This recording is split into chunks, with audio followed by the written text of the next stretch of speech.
So I was just failing. I kept failing and kept failing and kept failing. So I had to teach myself how to fail right. And what that means is when I fail, I can't spend much time in that fail zone.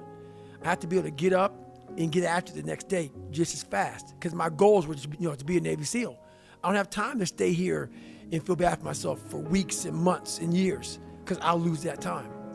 So the big thing is know that if you have big goals and big dreams, along the way, failure is going to happen. So how fast do you get up from that? And you got to teach yourself that. But the biggest key to success in anything you do is you got to have an unlimited supply of fucking fuck you. This drive and passion, and it may come from nothing. Like for me, there was no passion, no drive, no nothing. But I had this fire that I'm going to be somebody. And it has to be there, because on all those bad days and all those days you don't want to do shit, you have to be your own motivator, your own coach, your own trainer, your own everything. So to do that, you have to come into work, and work is whatever your work may be, ready to go.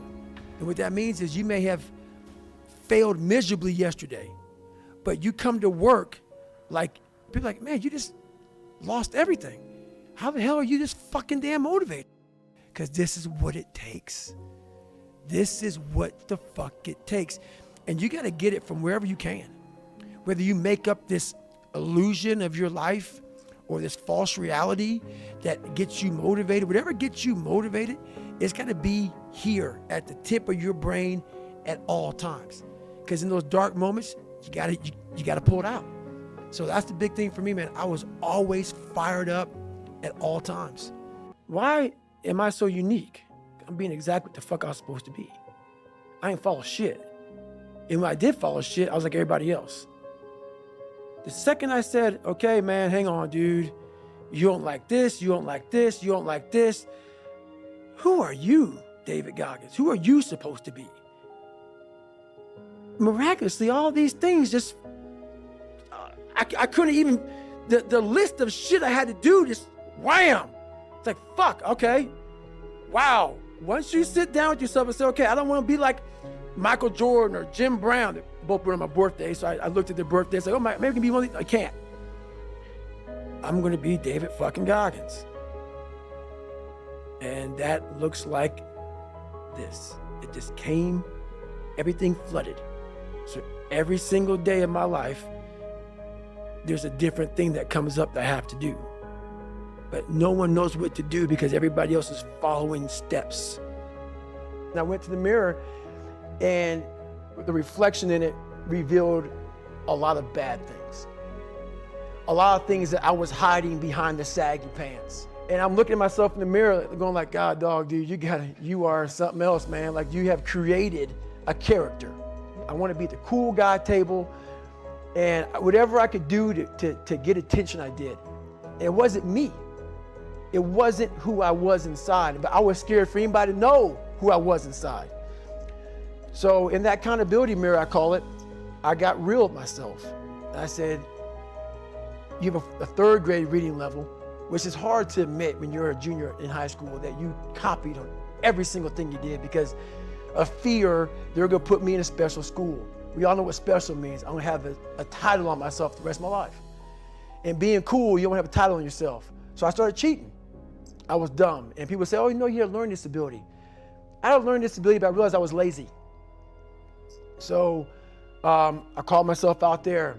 I called myself out every which way possible. I didn't call myself out. I was just honest.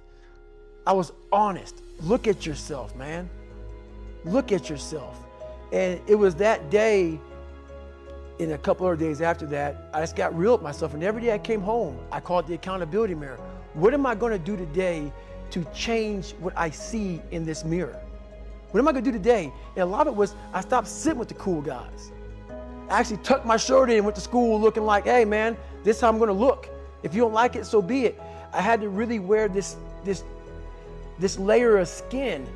I had to develop a really calloused skin on me to take whatever you're going to call me, you're going to call me. Whatever I'm going to be, you know, I wasn't a geek, but whoever I am, you're going to see me.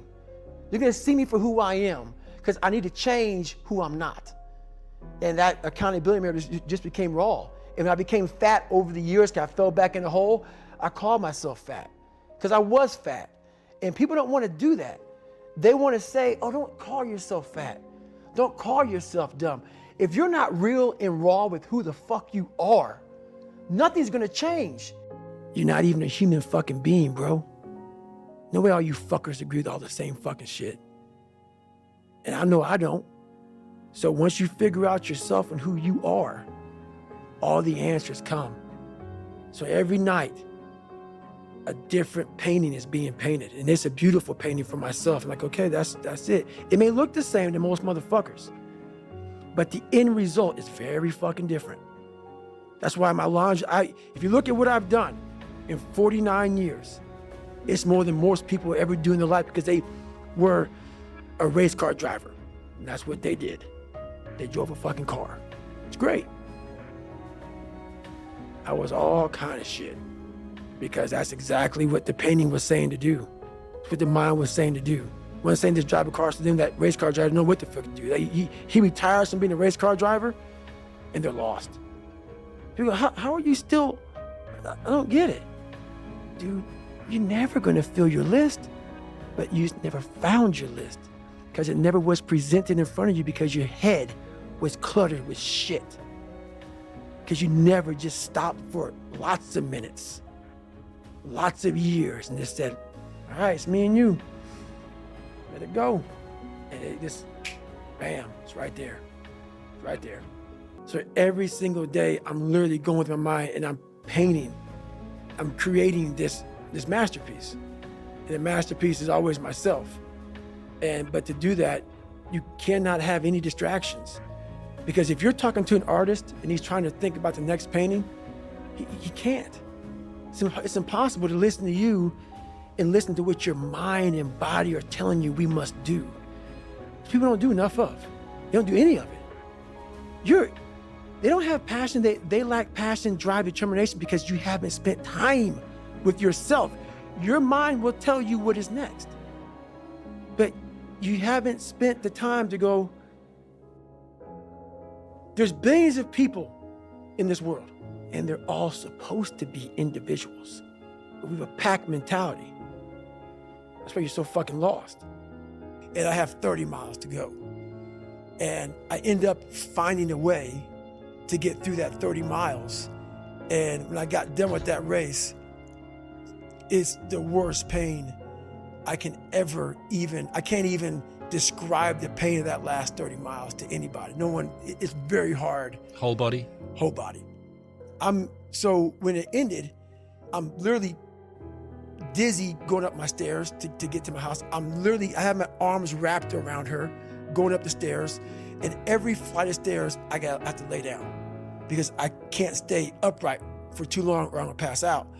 So I finally get in the house, and when I get in the house, I'm once again on the floor. I'm in the kitchen on the floor, just laying there. I finally make it to the bathroom, into the tub. I get rolled in the tub, and she puts the water on me. I'm just laying there with the water coming on me, and what I pee out looks like Coca-Cola. And I'm laying there in the worst pain of my entire life. I'm shaking, I'm jacked up, and all I could think about was, I can't believe what I just done. Because when you get to 70 miles of a race and you felt the way I did, to me, it was humanly impossible to even think about going 30 more miles in that shape. And once you do it, what came over me when that shower hit me, and the reality hit that I just went 101 miles. And that last 31 miles was something that I can't even describe to people. And she's like, we gotta get you to the hospital. So at the time, my mom was seeing this doctor, and he was like, so she's describing to my mom what I'm going through. He's like, you gotta get in the hospital now. And I just said, just shut up and let me enjoy this pain. I don't want anything to numb it. I don't want anything right now. Because what I had done was in my mind, and people will take this wrong and take it as wrong as you want to, I don't really care. I had just climbed a mental wall that was amazing. And I didn't want anybody to take that pain away from me at that point, because that was all confirmation.